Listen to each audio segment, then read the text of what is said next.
Here we will draw the anatomy of the spinal canal, beginning with a sagittal section through the spinal cord and brain stem. Draw the brain stem at the top and then continue it as the cervical segment of the spinal cord, which angles anteriorly, the thoracic segment, which angles posteriorly, and the lumbosacral and coccygeal segment, which angles anteriorly again. Next we will draw the vertebral bodies. There are 7 cervical, 12 thoracic, 5 lumbar, and 5 sacral vertebral bodies, as well as 1 coccyx. The shape of the vertebral column is more challenging to draw than that of the spinal cord. First, consider that the spinal cord ends at the L1 to L2 vertebral column level. Thus, in any axial segment, the spinal cord level is lower than the vertebral column, and the vertical difference increases the lower you go in the vertebral column. For the vertebral column, simply draw the superiormost and inferiormost vertebral bodies in each segment. Show that the upper vertebral column, C1 to C7, follows the anterior curvature of the cervical spinal cord, and that the upper thoracic vertebral column, shown here as T1, follows the posterior bend of the upper thoracic spinal cord, but show that the thoracic column bends back anteriorly in its lower thoracic segment, shown as T12, in order to accommodate the lumbosacral spinal cord, which angles anteriorly.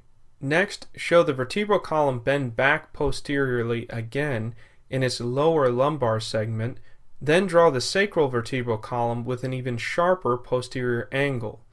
At this hyperflexion of the sacral column, show the clinically important L5-S1 junction, which is a common site of nerve root compression.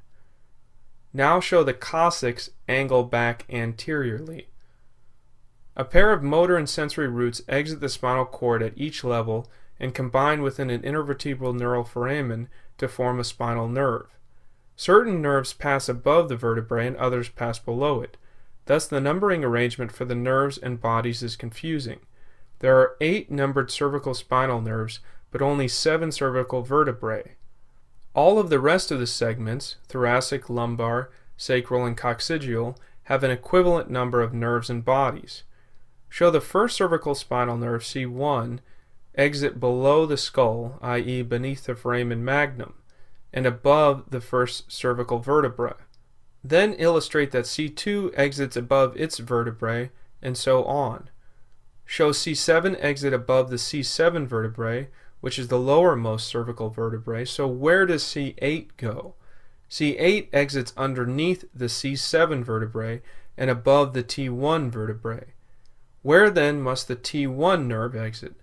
Below the T1 vertebrae, because the space above it is filled with the exiting C8 nerve. Only the cervical nerves exit above their related vertebral bodies. C8 and all the nerves below it exit beneath their respective vertebrae.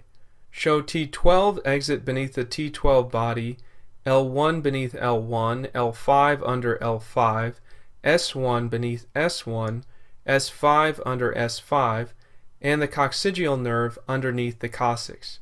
Now label the collection of nerve fibers that traverse the caudal spinal canal as the cauda equina, which is the Latin term for tail of the horse. The anatomically related thread-like fibrous tissue that extends from the distal tip of the spinal cord through the caudal spinal canal is the filum terminale. Label the most distal bulbous region of the spinal cord as the conus medullaris. Conus medullaris syndrome will produce upper motor neuron symptoms, whereas cauda equina will produce strictly lower motor neuron symptoms. Next, let's label the meningeal coverings of the spinal canal. Label the surface of the spinal cord itself as covered with pia mater, then draw a combined layer of dura and underlying arachnoid mater. Show there is plenty of separation between these meningeal coverings and the underlying spinal cord. Label the naturally occurring space between the arachnoid and pia mater layers as the subarachnoid space. Show that the site of fluid collection during a lumbar puncture is in the lumbar cistern, the subarachnoid space below the level of the spinal cord. Finally, draw the vertebral arch, which is the posterior portion of the vertebral column, and between it and the dura mater, label the epidural space. This concludes our drawing of the spinal canal.